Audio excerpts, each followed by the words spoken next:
Sanibonani guys, nanku umbuzo engihlale nguthola. Babzungu, iFibonacci siyisetha kanjani? Fibonacci siyisetha kanjani ukuze sibone ama percentages, sibone ama line amancane, sikwazi ukubona nama take profit wethu. Siyisetha kanjani? Okay, fine. Ngizonibonisa siyisetha kanjani. Asingene kuyo iFibonacci, but before singena kuyo, leli button elicobezelayo, akithi yabona lapha eduze kwalo line wethu omhlophe. Ngali button elicobezelayo ila ngisuke ngithinta khona, so nawe uzohambisana nami ubone ukuthi iliphi ibutton engilithintayo. Asiqale sifake iFibonacci. Nazi ya Fibonacci retracement. Right. Fibonacci retracement yami ethi ngibeke u0 la kulo waleli khandlela, and then ngibeke futhi ubani uhigh 100 la kuleli khandlela.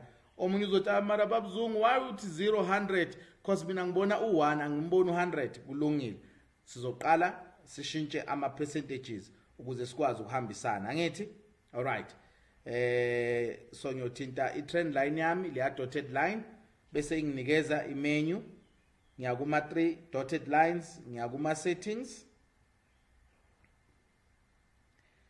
ngiya scrolla down angithi guys yabona lapha kuma values uyafika uyashintsha wenza u-percentage usuthi okay, nangu 100% ubabzungu ade khuluma ngawo. All right, okay, so now omunye uzothi mara babzungu lama line lawa maningi, ngicela ukuthi ngiwareduce lama line, ngishiye ama line mina engiwasebenzisayo ngokwe Fibonacci, angifuni wonke lama zone lawo. Cool, asambe siyowashintsha. Sibuyela kuphi? Kuma settings, siya scrolla siza la kulama number ethi yabona ukuthi u32 0.236 nayo ukhona, uvele nje ususa lama tick lawo yabo. Wonke ama zone ongawafuni ususa ama tick, uze nangapha ka left ususa ini ama tick. For wonke ama zone lawo ongawafuni ususa ama tick yabo. Le oyifunayo mangabe beyingekho ufaka i-tick, yabona lo nto leyo. And then asambe siyobuka. Okay, now there's less lines. Yabo lo nto leyo. Usungakwazi ukwenza ama line wakho enze njani? Azikhulumele, yabo. Mhlawumbe okay, but i-golden zone ngifuna inamakhala ayellow, represent i-gold. Kulungile. Siyahamba, siya kuma settings, yabo. Siyafika golden zone okay, 6% loyana 0.618 usesekhona lapha ku golden zone. Siyamfaka sithi okay, yabona sekunama line ayi2 manje a gold, nama number wethu a gold. All right, and then yet but no, ngifuna ukuthi at least u50% we Fibonacci akabe blue, ngoba in most cases mangivale below 50% shooting yaphansi, mangivale above 50% esikhathini esingi-shooting yaphezulu. Okay, ngifuna umenza abe blue azohambisana nani ne trading central analysis. Okay, asambe ke somshintsha. Siyahamba siya lapha ya, siyafika siyamshintsha u50% isimenza blue, yabo. Azya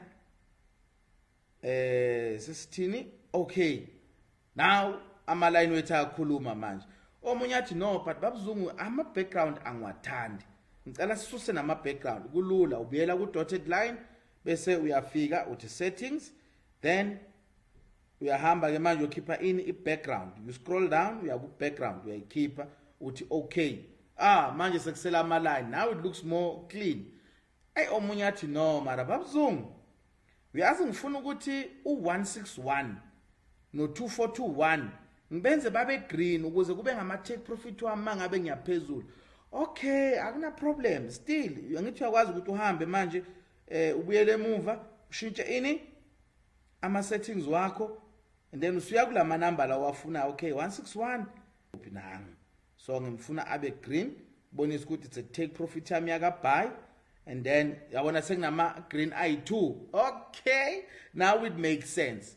Now it makes sense. All right babzungu, so now kunenkinga la ngithengithi kwamuva iFibonacci yami and angifuni ukuthi yenze kanjalo, yabo. All right, no problem, no problem, there is a solution to that.